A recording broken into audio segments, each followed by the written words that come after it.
Bab yang pertama ini adalah bab taharah. Taharah dalam arti kata, tuan kitab nak membawakan ada beberapa sunnah Nabi SAW yang hari ini kita dah perlupakan.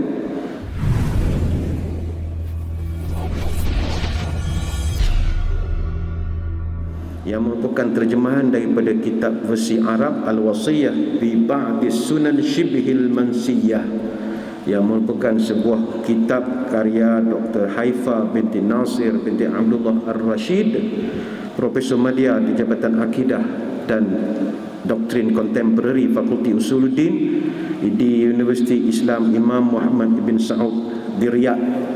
Dan buku ini telah pun diterjemahkan oleh Kemilau Publika Sdn Bhd. Kepada yang masih belum mendapatkan buku ini, nanti boleh menghubungi sama ada pihak masjid Tuan Said ataupun boleh rujuk kepada rakan-rakan di Pusat Kutipan Zakat.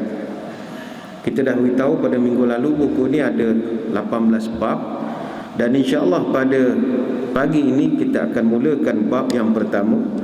Walaupun saya dipahamkan ada yang masih belum ada kitab, tetapi kita hadisnya hadis yang ringkas dan pendek saja. Untuk hari ini kita mulakan bab yang pertama. Bab yang pertama ini adalah bab taharah. Taharah dalam arti kata, tuan kitab nak membawakan ada beberapa sunnah Nabi SAW yang hari ini kita dah perlupakan. Kita taharah tu kita faham, bersuci, berwuduk, mandi hadas dan berbagai-bagai lagi. Tapi ada beberapa perkara yang disebutkan di dalam hadis-hadis tentang bagaimana Nabi membuat benda itu. Maka dapat kita belajar dan dapatlah kita dapat pahala ekstra lah, mudah-mudahan.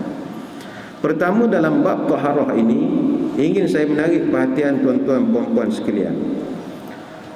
Dunia kedoktoran moden membuktikan bahawa Nabi Muhammad SAW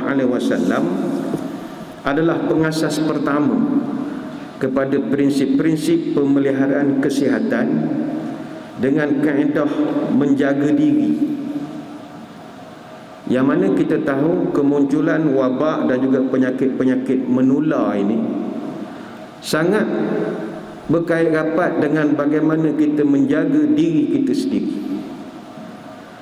Sebab itu sekarang ini terbukti bahawa sejumlah penyakit-penyakit menular yang sedang mengganas, dia berlaku pada musim-musim tertentu pada setiap tahun. Kalau kita perhatikan dengan mata hati, bahkan sebahagian penyakit menular ini dia ada edaran serangan dia ada duration dia jarang kekal lama, tidak.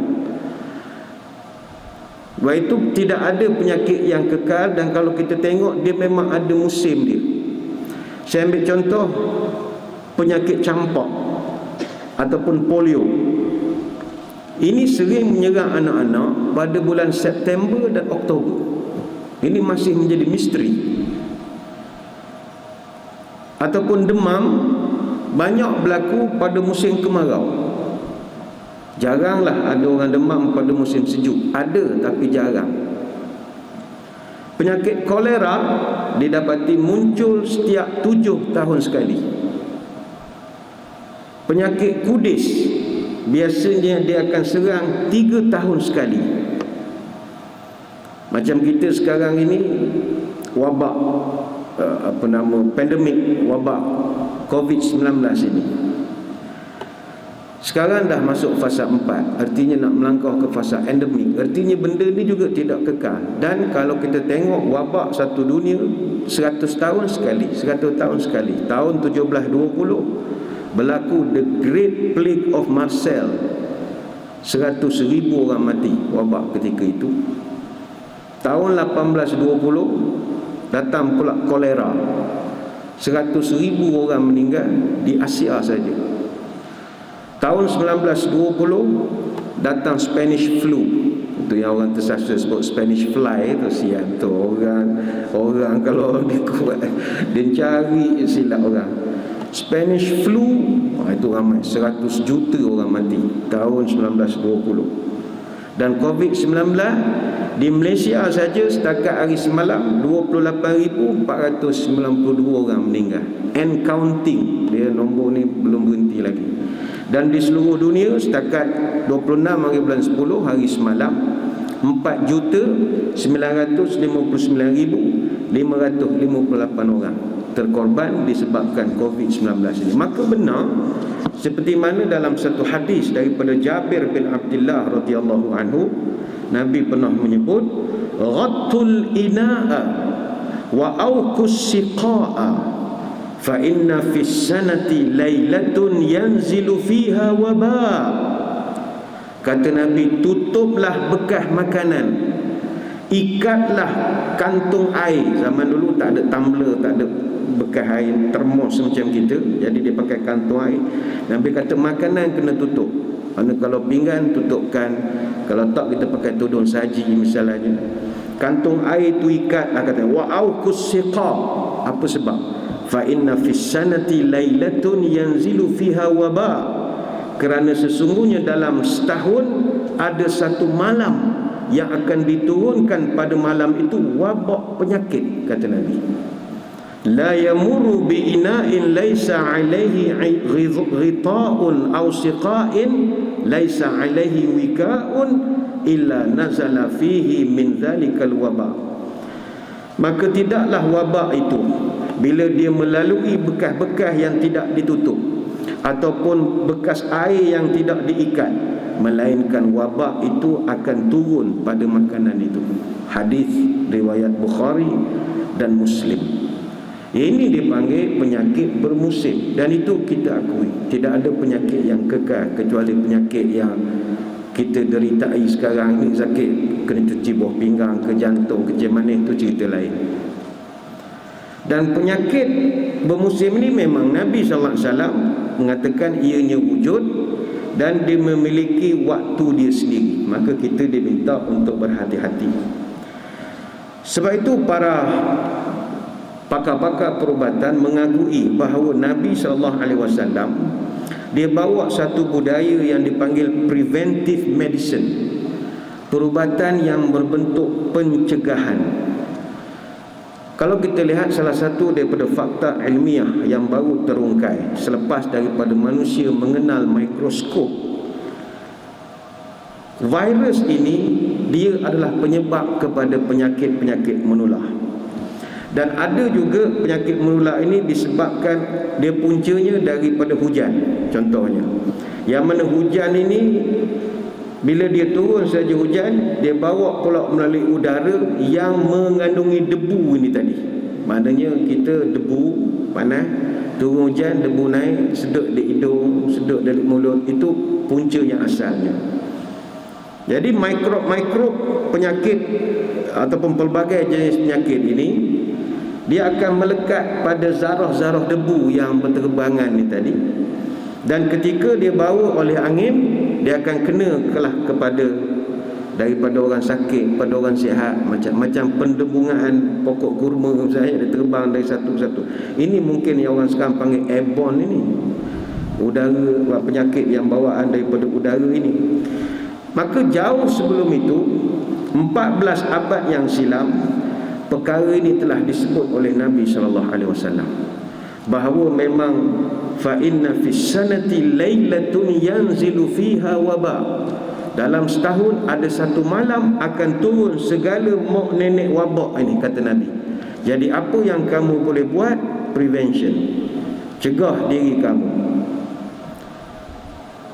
Cara Nabi zaman dulu, dia perintahkan untuk kita ini menutup bekas makanan, tutup bekas minuman, supaya mikrob-mikrob yang melanda ini tidak memasuki makanan dan minuman ketika itu. Dia sunnah dalam bentuk preventive medicine ini ataupun mikroorganisma ini.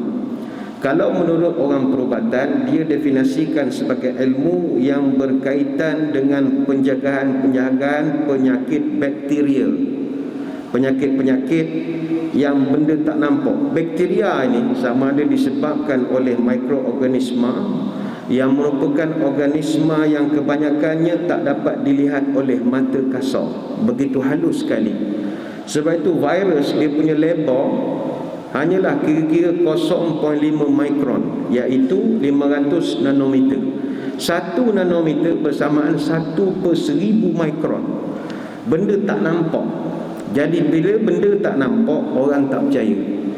Oh, ini mungkin tipu ni, oh ini mungkin konspirasi ni dan bagaimana, sebab benda tak nampak. Tetapi dari segi teks hadis, kita percaya bahawa Nabi ada menyatakan inna fis sanah lailatun yanzilu fiha wabak. Dalam tiap-tiap tahun ada satu malam akan diturunkan wabak kepada dunia ini. Sebab itu makhluk yang tak nampak ini, mereka terdiri daripada pelbagai spesies, pelbagai suku, kaum dan keturunan. Yang paling kecil virus, kemudian mikrob, kemudian parasit primer, besar sikit cacing parasit dan macam-macam lagi. Jadi semua ini sampailah kepada peringkat parasit. Mikroorganisma ini benda yang boleh bersarang di 3 tempat. Pertama, manusia, haiwan, persekitaran. Mana benda itu wujud, dia boleh ada di sekeliling kita. Sebab itulah teks-teks syariah sangat prihatin untuk nak membasmi segala makhluk-makhluk organisma itu daripada sarang-sarang dia. Maka salah satu cara yang agama ajarkan adalah taharah. Taharah, apa artinya? Untuk kita membersihkan diri. Sebab itulah sunnah Nabi SAW ini bukan sekadar untuk nak kita jadi ibadat kita sah apa tidak. Dia ada sebab yang lain. Sebab itulah muslimin muslimat sekalian, kita berusahalah untuk nak jaga sunnah Nabi ini. Manfaatnya akan kembali semula kepada kita kelak. Dia ada 7 sunnah Nabi terbesar daripada pelbagai sunnah yang lain. Kalau bagi orang laki-laki, sunnah Nabi yang terhebat dan mereka sangat bercita-cita nak lakukan adalah menikah seorang lagi. Itu hak paling dia bercita-cita lah. Tapi duduk pertengahan terberani ataupun tidak saja. Tapi kita nak kongsi ada 7 sunnah yang juga kalau kita mampu buat, usahakanlah. Pertama, tahajud. Yang kedua, beristighfar setiap masa. Yang ketiga, jaga sembahyang duha. Yang keempat, baca Quran tiap-tiap hari, khususnya sebelum terbit matahari. Yang kelima, bersedekah tiap-tiap hari. Yang keenam, jemaah di masjid.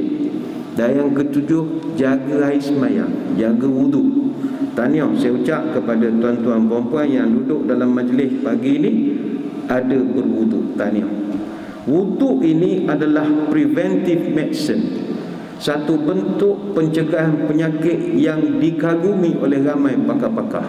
Sebab kita berwuduk minimum 5 kali sehari untuk menunaikan solat fardu ataupun untuk melakukan ibadat-ibadat tertentu, mengaji Quran misalnya. Maka bila tambah pula dengan suasana pandemik, kita berhadapan dengan musuh yang tak nampak, campur pula lagi untuk nak menentukan kita ni bergejala, kita ni kena positif ataupun tidak. Seseorang terpaksa melalui proses-proses ujian klinikal yang antaranya adalah jolok lubang hidup. Maka kita faham rupanya setiap rongga ni boleh disinggahi oleh benda-benda yang tak nampak. Sebab itu bab yang pertama dalam taharah ini adalah sunnah istinsyaq, memasukkan air ke dalam hidung semasa berwuduk. Yang saya percaya tak ramai orang buat. Orang lebih ramai jolok hidung di klinik, masuk kapas, berbandingkan komo hidung tu dengan air. Ini kita akan terangkan nanti. Jadi muslimin muslimat sekalian, wuduk itu sendiri manfaatnya besar. Selain daripada untuk kesihatan, kita tahulah dari sudut kerohanian, wuduk ini menyebabkan seseorang itu hidupnya sentiasa didoakan malaikat. Dan ini kita hendak. Man bata tahiran bata fi sya'rihi malakun fala yastayqazu illa qala al-malak Allahumma ighfir li ibadika fulan fa innahu bata tahiran. Hadis Ibnu Hibban, kata Ibnu Umar, siapa-siapa tidur dalam keadaan ada air sembahyang, maka sepanjang dia tidur dari malam sampai ke pagi, maka bata fi sya'rihi malakun, akan berdirilah satu malaikat dekat kepala dia. Apa kerja malaikat itu? Melindungi kita. Allah perintah malaikat jaga kita. Dan malaikat ini sambil dia berdiri, apa dia buat? Tengok ni pelik dah, dia doakan kita. Apa doa dia? Allahumma ighfir li ibadika fulan fa innahu bata tahiran. Ya Allah, ampunkanlah orang yang sedang tidur ini sebab dia tidur ada air semayang. Dia baca itu sampailah kita bangun tidur. Hadis riwayat Ibnu Hibban. Jadi tuan-tuan puan-puan, malam sekarang kalau nak tidur ambil air semayang dulu. Tak kedai kita tidur ada air semayang, baca pula doa, baca Quran. Jangan baca WhatsApp nak tidur, baca WhatsApp. Buat apa baca Quran? Baca surah Muluk, baca surah Waqiah. Hadis semua pelaburan untuk alam kubur. Kita umur dah meningkat, bukan muda subuh dulu. Bacalah Waqiah, baca Al-Mulk, esok baca Al-Kahfi misalnya. Kemudian tidur dalam keadaan berwudu. Maka didoakanlah malaikat sepanjang kita tidur. Dan ini untung dapat doa malaikat ini. Sebab malaikat ni makhluk Allah yang suci, tidak pernah berdosa. Ada orang dia minta doa dengan tuk-tuk guru, dengan ustaz, dengan ulama, dengan hafiz, tak salah. Bagus, ada barakah. Tapi mereka manusia, tak lari dari kesilapan. Malaikat tak pernah buat silap. Mana ada malaikat curi getah buku? Tak ada. Curi motor? Tak pernah. Malaikat tak pernah buat silap. Daripada muda sampai sekarang tak pernah ada silap. Manusia zaman muda dia ada young and stupid, dia sendiri ada zaman-zaman jahiliah dan sebagainya. Jadi kita ada kealpah malaikat tak. Cuma peringatan kepada para isteri, jangan pula bila kita dah sebut tidur dengan air semayang ni dapat pahala, akan didoakan malaikat. Jadi kita pun malam sekarang nak semayang, nak tidur, siap ambil air semayang. Baring atas katil, siap pakai telekung. Suami baru nak golek ke kita, kita marah. Wudu. Boleh semula orang tu terjatuh pula ke depan ke lantai. Jangan begitu. Sebab tidur ada air semayang tu sunat. Melayan orang sebelah ni wajib. Maka puan-puan ambil air semayang, berdoa sajalah kepada Allah. Ya Allah, saya ni nak sangat ada tidur ada air semayang. Tapi tahu je lah orang sebelah ni sejak banyak makan ubat kencing manis macam-macam ni jadi lain pula. Jadi tak kedailah dia ngusik ke saya sekarang. Ampunkanlah saya, tolonglah kira pahala saya ada air semayang juga. Sebab saya mangsa, bukan pemangsa. Saya nak jaga. Doa sajalah. Mudah-mudahan Allah mengira tidur kita tidur yang ada wudu. Wudu ini kita kena ada sokmo-sokmo sebab, ataupun kita ambil wudu ni sokmo-sokmo sebab bila kita ambil air semayang, dosa kita mengalir bersama air wudu. Itu mahal tu. Ada satu hadis daripada Abu Hurairah, "Idza tawadda'a al-'abdul muslimu aw al-mu'min faghassala wajhahu kharajat min wajhihi kullu khati'atin nadhara ilaiha bi'ainaihi ma'al ma' aw ma'a akhiri qatril ma' aw nahwa hadha." Apabila seorang ambil air sembahyang, maka ketika dia membasuh mukanya, akan keluarlah segala dosa-dosa daripada mukanya, yang mana dosa itu berpunca bi'ainai, yang punca daripada mata dia. Macam contoh dalam perjalanan tadi, kita nampak benda-benda misalnya yang tak sewajar ditengok dengan beria, ditengok beria misalnya. Jadi itu dah kesalahan, datangkan syahwat misalnya. Jadi bila ambil air semayang, kesalahan tadi dia keluar bersama dengan wudu itu tadi. Dan Nabi sambung lagi, wa idza ghassala yadayhi kharajat min yadahi kulli khati'atin batashatha yadahu ma'al ma'. Bila dia basuh peluk tangan, kata Nabi, akan keluarlah peluk segala dosa yang dilakukan oleh tangannya. Hadis ni panjanglah sampai ke kaki. Hadis riwayat Imam At-Tirmizi. Sebab itu berdasarkan hadis ini, ada di kalangan ulama sepakat bahawa air wudu itu jangan dilap atau jangan terus saja dibersihkan dengan kain selepas daripada kita ambil wudu. Biarkanlah dia kering sendiri saja pada wajah dan anggota badan kita. Tapi ini saya fikir sesuai untuk negara kita. Kalau tuan-tuan duduk winter musim sejuk, jangan terbaik main buat perangai begitu. Tak payah winter lah, pergi kamera, pergi freezer pun tak larat kita, sejuk sangat. Lagipun kalau musim winter sejuk ini, dia kalau bulan 12 tak sejuk sangat. Januari lah biasa, Januari nak masuk Februari. Itu kalau sejuk, hot salji, parah-parah lutut itu. Kalau tuan-tuan ambil air semayam biar saja, air itu di muka, ada kemungkinan boleh kena rheumatism. Rheumatism ni dia attack tulang dengan sendi kita. Lenguh, sakit. Masa saya duduk di luar dulu, memang itulah kebanyakan. Ada setengah orang ataupun jemaah kita pun ambil air semayam musim sejuk tak nak lap. Kenapa tak nak lap? Ustaz ni meeting ni semua keluar dosa-dosa. Okey. Masuk malangkan telefon, migraine, sakit kepala macam-macam, rheumatism, dia tangkap sendi dengan tulang. Tapi kalau tuan-tuan tahan, ada orang antibody kuat, tak ada hal. Tapi kalau saya ingat kalau di Malaysia, biar je lah. Biar saya segar, sedap. Jadi air itu akan meleburkan balik dosa-dosa kita.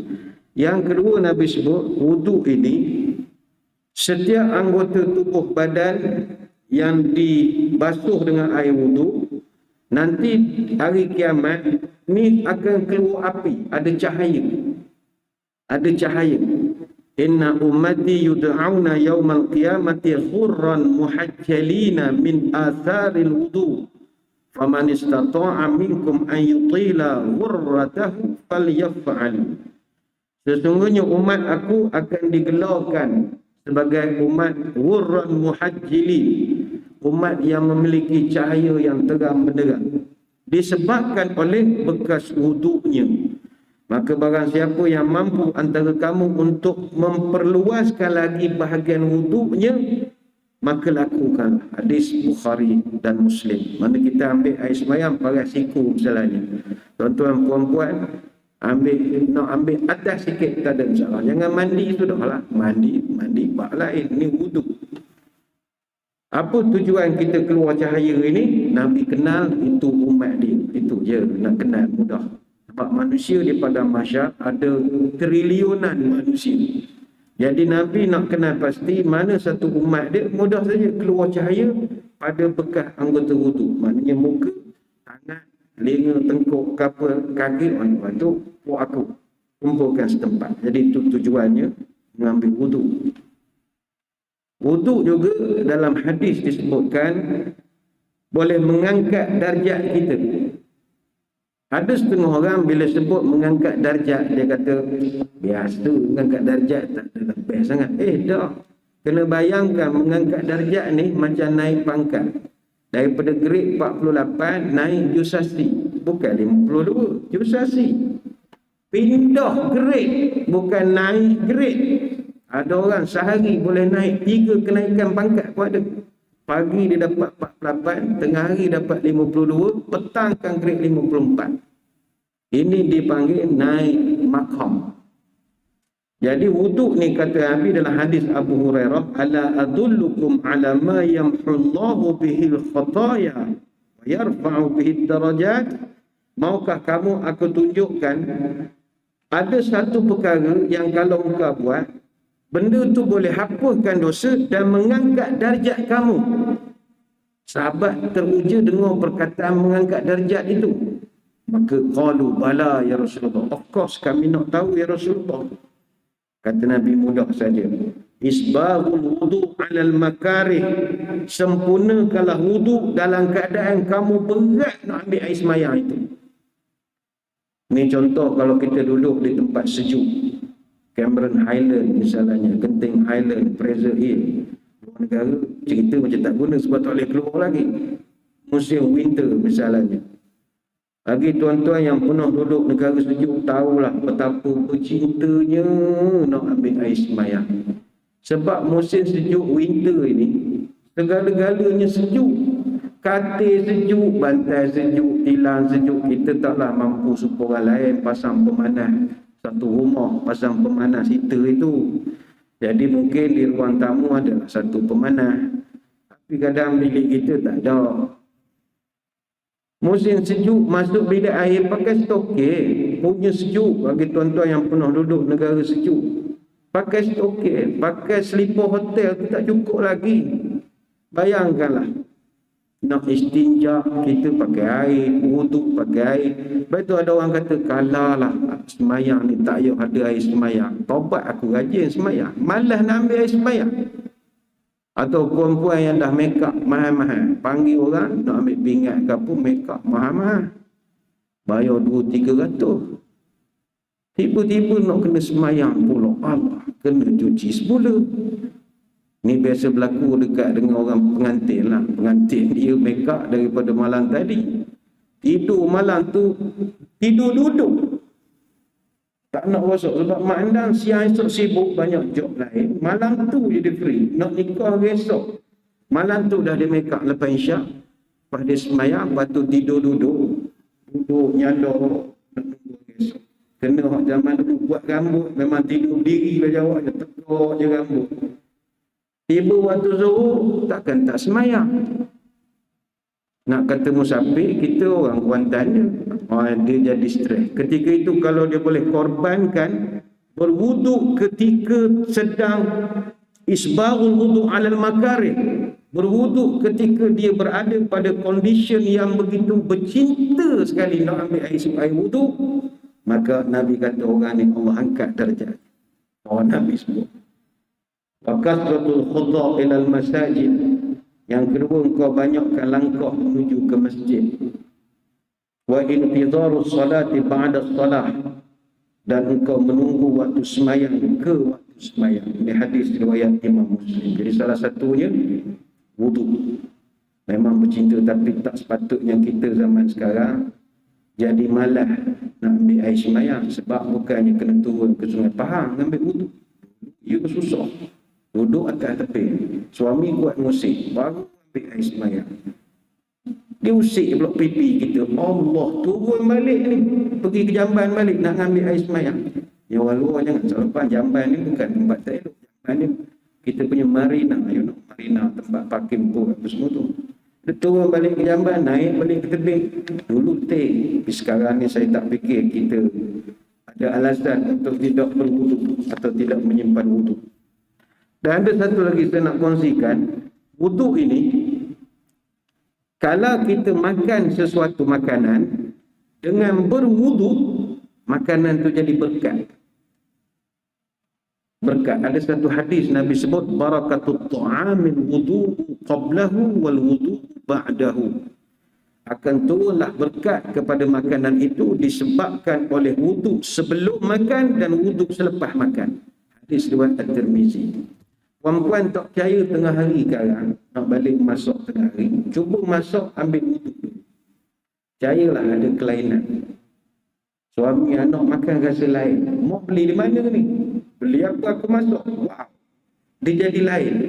Sebab berkat itu benda tak ada dijual. Barakah ni tak jual di kedai. Jadi sebelum makan ada wuduk, masa makan ada wuduk. Saya ingat zaman sekarang kita ni memang makan kena ada air semayang dah. Sebab makanan kita sekarang dah, kita risau macam-macam benda duduk dalam, dengan gulanya, garamnya, macam-macam. Rasa itu ini takut mudarat untuk diri kita. Jadi kita doa pada Allah, makanan ni ya Allah aku makan, orang belanja, berikan barakah pada makan ni, jauhkan aku daripada penyakit kolesterol ke kalorinya, apa gula-gulanya, apa adalah ni, tolong ya Allah. Baca doa, ambil air semayang, insya-Allah barakah makanan. Jadi ini jangan tinggalkan berwuduk. Dan wuduk itu kalau kita tolak cerita kerohanian lah, kita cerita dari segi kesihatan. Manfaat kesihatannya sangat banyak. Ada kajian daripada Dr. Magomedov. Dia ni daripada Lembaga Higien dan Ekologi ataupun Kesihatan Umum dan Ekologi di Dagestan State Medical Academy. Dia buat satu artikel, Muslim Rituals and Their Effect, The Person Health. Dia buat kajian tentang bagaimanakah ritual orang Islam ini memberi kesan kepada kesihatan manusia. Dia buat kajian tentang wuduk saja. Dan ini menarik untuk kita share pada pagi ini. Pertama kata dia, wuduk ini dia boleh merangsang aura tubuh. Badan kita ni dia ada aura dia. Tuan-tuan puan-puan biasa tak jumpa orang, bila kita tengok dia ada satu wow, ada aura. Dia mungkin tidaklah lawa, tapi dia ada hebah. Dia macam kita jumpa raja-raja, dulu yang muda raja-raja, kenapa nampak cara dia berjalan. Bahasa orang Melayu panggil daulat. Kita panggil daulat, bahasa orang kampung panggil aura. Aura bahasa kampung. Mana orang biasa kita panggil aura. Aura ni, iaitu di pasaran ada jual minyak-minyak tertentu untuk naikkan aura ada. Mana kalau kita mandi campur dengan campuran pati minyak dia tu boleh menaikkan aura. Orang dulu mandi dulu. Dalam bathtub itu taburlah beberapa jenis bunga yang dia adalah bunga cara orang dulu-dulu. Mandi dengan air bunga tu menaikkan aura. Jadi kata Dr. Magomedov, wudu dia boleh merangsang aura tubuh kita. Develop aura secara semula jadi. Kata dia rangsangan ini muncul pada seluruh tubuh, khususnya pada kawasan tubuh yang disebut biological active spots ataupun bases ataupun titik aktif biologi. Kata dia bases ini dia hampir sama dengan titik-titik reflexology yang orang Cina pandai buat. Biasanya kalau kita urutan reflexology, dia akan berikan tekanan pada titik point itu ataupun yang pakai akupuncture jarum dan sebagainya lagi. Tapi kata dia walaupun wuduk ini dia hanyalah sekadar sapuan yang lembut, usapan yang lembut, tapi dia sangat mencukupi dan boleh memberi kesan kepada biological active spot ini ataupun bases ini. Sebabnya kata dia daripada 700 bases pada tubuh kita, 65 daripadanya memberi kesan refleksi yang sangat cepat. Dia panggil drastic spot. Maka bila kita sapu muka, yang mana dalam perubatan moden dia panggil kaedah hydro massage. Massage muka ni, puan-puan yang buat facial tahulah ya, kita macam-macam orang buat muka kita gini. Kita orang lelaki tak cara benda gitu. Dia ada kaedah-kaedah. Bayangkanlah kita ambil air sembahyang, sapu-sapu dan jadikan benda tu ritual harian kita. Bukanlah nak sembahyang baru ambil, jadikan sebagai amalan. Maka hydro massage ini memberi kesan kepada sistem ginjal, sistem saraf, organ genital dan berbagai lagi. Ini yang pertama. Yang kedua kata dia, wuduk juga berkesan mencegah daripada masuknya kuman melalui kulit. Untuk pengetahuan kita bersama, kulit kita ini adalah organ terbesar di dalam tubuh kita. Dan saiznya boleh mencecah sehingga 20 kaki persegi. Kulit kita ini.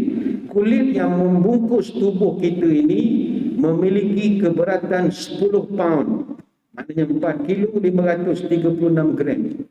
Seluas 2 meter persegi dan tebalnya 1.4 hingga 4 milimeter.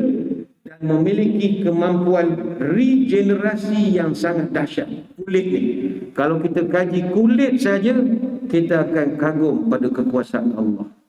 Baik itulah kulit ini di neraka esok, hangut ganti lain, hangut ganti lain, hangut ganti lain, biar dia rasakan. Dan setiap hari, kata Dr. Magomedov, hampir 10 juta sel kulit mati.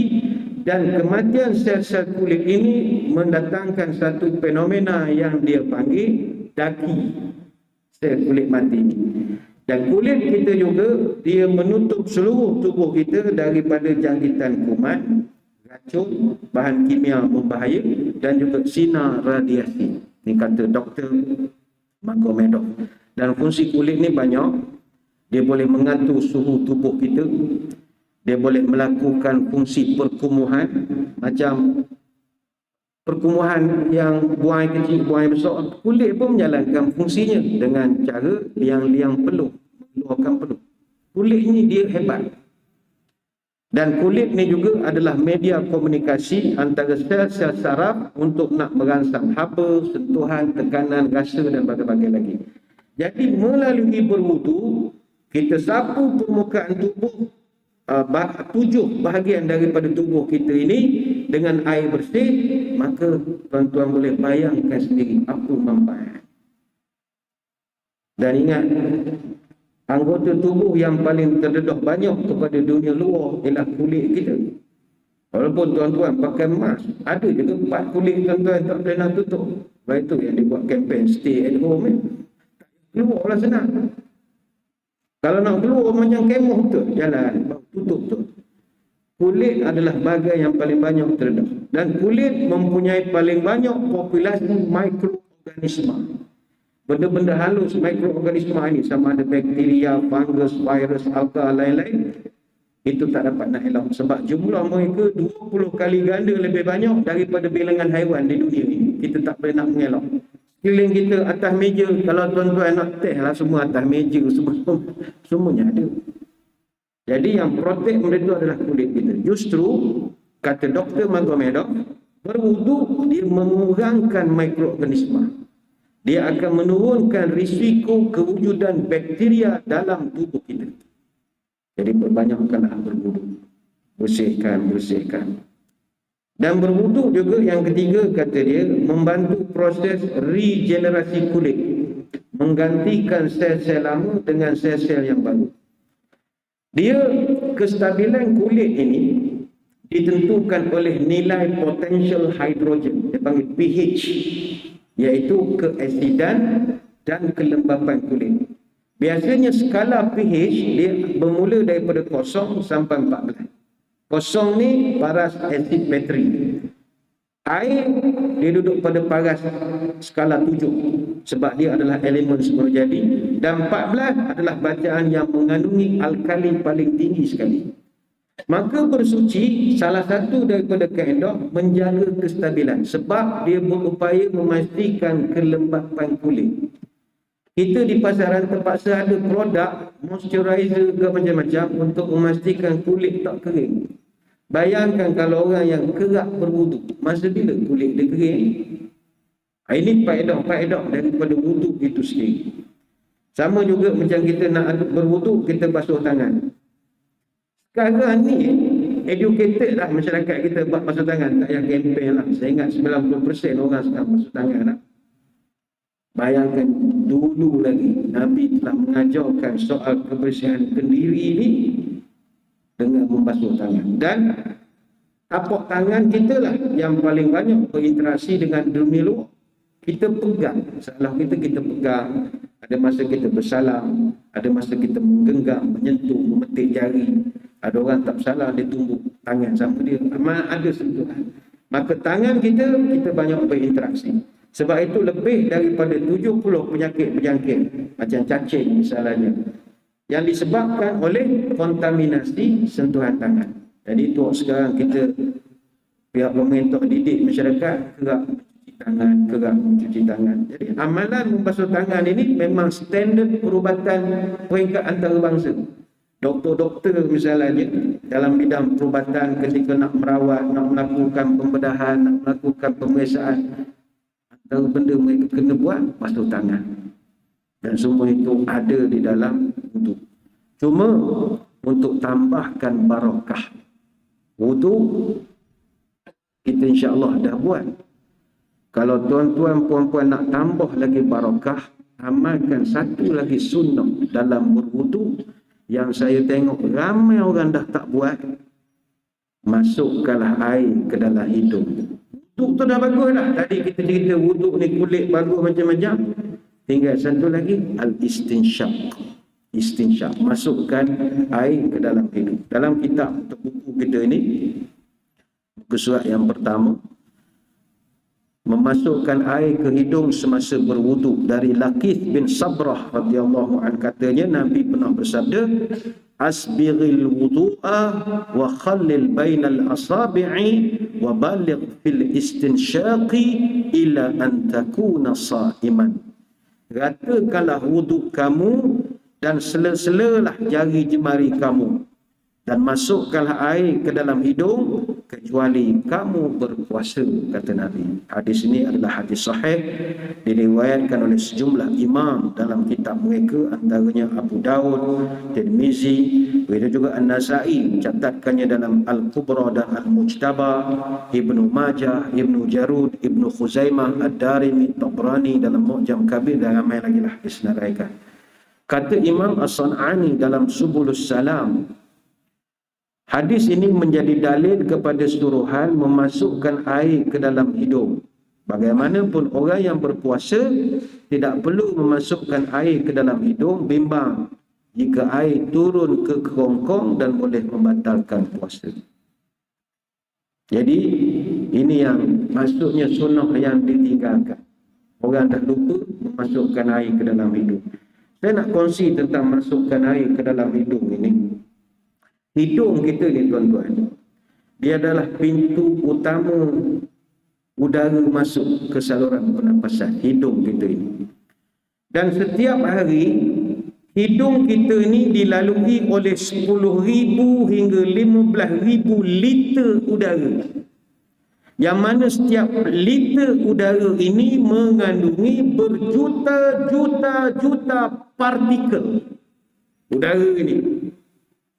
Hebatnya kekuasaan Allah, rongga hidung kita ini diselaputi dengan lapisan lendir dan juga rambut halus yang disebut sebagai sistem transport mucociliary atau mucociliary transport system. Oh, hebat. Hidung kita, engineer dia hebat tu, dia punya engineering dia. Jadi lapisan ini, mucociliary ini, dia berfungsi menapih, menyaring, menghangatkan dan melembabkan udara yang masuk ke dalam sistem pernafasan kita. Jadi sistem transport mucociliary ini adalah sistem pertahanan hidung kita. Dia macam immigration custom. Masuk dalam ni, dia blok dulu. Dia masuk, dia yang tahankan hidung kita ni, dalam hidung kita ni, serangan ataupun kemasukan virus, bakteria ataupun partikel-partikel berbahaya yang ada di dalam udara. Namun sistem transport mucociliary ini kalau terganggu, apa efek pada kita? Pertama, kita akan bersin. Bersin tu tanda kita ada something wrong dengan sistem kita. Dah lama kelamaan sampai satu peringkat hidung akan tersumbat. Maka salah satu kaedah penjagaan kesihatan dan kebersihan dan untuk mencegah penyakit adalah mencuci rongga hidung. Dan ini ada kaedah perubatan. Dalam perubatan moden sekarang, teknik mencuci rongga hidung ini dia panggil nasal irrigation. Sejak pada abad ke-19, manusia dah mula buat kaedah mencampurkan air dan juga garam, sodium bikarbonat, untuk menyelesaikan masalah selesema, rhinosinus ataupun rhinitis allergy untuk orang gerak acum-acum semua. Dan saya itu ada tonton dalam Dr. Oz. Dr. Oz ni Mehmet Oz. Ada satu rancangan bual bicara, dia sendiri jadi pengacara. Dia ni doktor perubatan. Dia buat satu alat, dia cipta alat dia panggil neti poti. Neti poti ni saya ingat dalam Shopee, Lazada pun dah ada jual sekarang ni. Made in China banyak. Orang yang selalu pening kepala, atas ni dia kalau tekan ni sakit, mana dia sinus lah. Jadi alat neti poti ni dia ada masukkan liquid dalam tu. Kita tonggeng sikit kepala kita, masukkan cecair hidung kiri, lubang hidung kiri, tekan air naik ke atas. Go, dia macam dia gagal gitu. Nanti keluar ikut belah kanan balik. Mana dia buat satu U-turn. Ciptaan Allah begitu canggih sekali. Tekan air masuk, keluar balik. Tak adalah keluar ikut mulut gedok. Tak macam mana dia keluar sah. Jadi tekan di sini, keluar ikut lubang hidung kanan. Tuan-tuan boleh tengok dalam YouTube lah benda itu. Ada satu kajian saya nak kongsikan, kajian Dr. Ramiza. Dr. Ramiza. Dia ni pakar otorinolaryngology ataupun ORL di Hospital USM. Profesor Madya Dr. Ramiza Ramza Ramli. Dia pernah buat kajian saintifik tentang istinsyaq, masukkan air ke dalam hidung, dan kajiannya diterbitkan dalam jurnal antarabangsa tahun 2018. Mana ni kajian jurnal, kajian tepi jalan assignment pondok semester 3 pedok di jurnal diwakilkan. Kajian itu nak melihat keberkesanan pencucian rongga hidung bagi mengurangkan jangkitan saluran pernafasan akut ataupun acute respiratory tract infection dalam kalangan jemaah lelaki yang menunaikan haji di bawah kelolaan tabung haji. Dia buat kajian kepada jemaah. Masa tu yang terlibat maktab 72. Maktab 72 dah dipilih dan maktab 74 sebagai kumpulan kawalan. Sampelnya hanya jemaah lelaki saja yang terlibat ketika itu. Ada 60 jemaah umur antara 18 sampai 70 tahun. Ada 30 orang dalam kumpulan kajian dan 30 orang dalam kumpulan kawalan. Setiap peserta diberikan diary untuk dicatatkan kalau ada simptom pernafasan termasuk macam batuk, demam, sakit tekak, hidung tersumbat dan masalah nafas berbau dan sebagainya. Mereka rekodkan sendiri. Dan mereka juga perlu rekodkan berapa kali dia cuci rongga hidung, istinsyaq ini. Jadi semua peserta diminta buat catatan yang sama. Dapatannya adalah bagaimana yang dijangka, hasil kajian menunjukkan perbezaan yang sangat signifikan. Satu kumpulan tak cuci hidung, satu kumpulan cuci hidung. Didapati jangkitan saluran pernafasan jauh lebih rendah kalau rongga hidung dibersihkan ketika berwudu. Jauh lebih rendah. Jadi selepas pada ni kalau kita nak ambil air semayang, masukkanlah sikit air ke dalam hidung. Apatah lagi kita berbalik daripada bandar sana sini. Kalau pakai mask tak ada masalah lah. Biar orang yang tak suka mask dia tak perlu mask ni, ada macam-macam dah lah. Dia macam-macam. Kalau nak fikir benda baik minggir sajalah, itu paling selamat sekali hidup ni. Kalau kita terdedah, maka antara terbaik masukkan air ke dalam hidung. Ada satu kajian Dr. Mustafa Syahata dalam Medical Journal of Indonesia Jun tahun 98. Dr. Mustafa Syahata ini dia dekan fakulti ENT, Ear, Nose and Throat di University of Alexandria di Mesir. Kata dia, bila kita istinsyaq, masuk air ke dalam hidung, jumlah kuman dalam hidung akan berkurangan jadi separuh selepas sedutan pertama saja. Nabi suruh 3 kali kan. Kali kedua, kuman berkurang 1/4 ketika istinsyaq yang kedua. Dan seterusnya boleh habis. Itulah banyak sunah-sunah Nabi ni kalau kita nak cerita, kita akan kagum. Macam manalah Nabi mendahului zaman. Sesuai betul dengan musim-musim udara tak berapa boleh begini, dilakukan amalan istinsyaq ini. Dan selepas istinsyaq, kita diminta untuk berkomor. Berkomor ni pun saya ingat tak payah kempen beria pun tuan-tuan tahu. Setiap malam komor dengan Listerine, apa tujuannya? Nak bunuh segala celah-celah gigi punya bakteria sarang pada gusi kita. Bila dah umur naik 60 ke atas, gusi kan mengecut. Itu gigi palsu tak boleh pasang. Dan sekarang rasanya dulu molek rupa gusi kita mengecut. Kenapa mengecut? Dah bersarang barangkali pelbagai 7 keturunan dan bakteria nyinggung situ. Dan nak tidur ngunyah biskut. Memang tak ada lalu nak gosok gigi, penuh saja bakteria. Sebab itulah berkomor ni bagus. Berkomor dia melindungi mulut dan tekak daripada inflamasi, bersihkan mulut daripada sisa makanan, dan terdapat tidak kurang daripada 100 juta bakteria per milimeter dalam sampel biasa permukaan gigi atau kelenjar dalam ludah manusia yang normal. Jadi bila Nabi suruh berkomorlah, masuklah air ke dalam hidung, ikut sajalah, sudah pasti ada kelebihan. Banyak nak diterangkan, tapi saya kira sekadar itu dulu perbicaraan kita pada pagi ini. InsyaAllah pada minggu hadapan, kalau tak ada sebarang perubahan, kita masuk muka surat yang kedua. Kita akan melihat bagaimanakah Nabi berkomor 3 kali dalam satu tapak tangan, dan bagaimanakah sifat wuduk Rasulullah sallallahu alaihi wasallam. Dia buku ni dia tak banyak, dia hadis je pendek-pendek saja. Nanti kalau tempat tu berpindah bab 2, sunnah-sunnah berkaitan tentang ketika mandi junub. Yang mana mandi junub semua orang faham cara mandi junub, tapi apakah sunnah-sunnahnya? Jadi kita akan terangkan pada minggu hadapan insya-Allah. Saya kira sekadar itu. Sebelum berpisah, mari kita berdoa. Moga-moga majlis kita ini diberkati ilahi. A'udzubillahi minasyaitonirrajim. Bismillahirrahmanirrahim. Allahumma salli wa sallim ala sayyidina Muhammadin salatan tukhrijuna biha min zulumatil wahmi.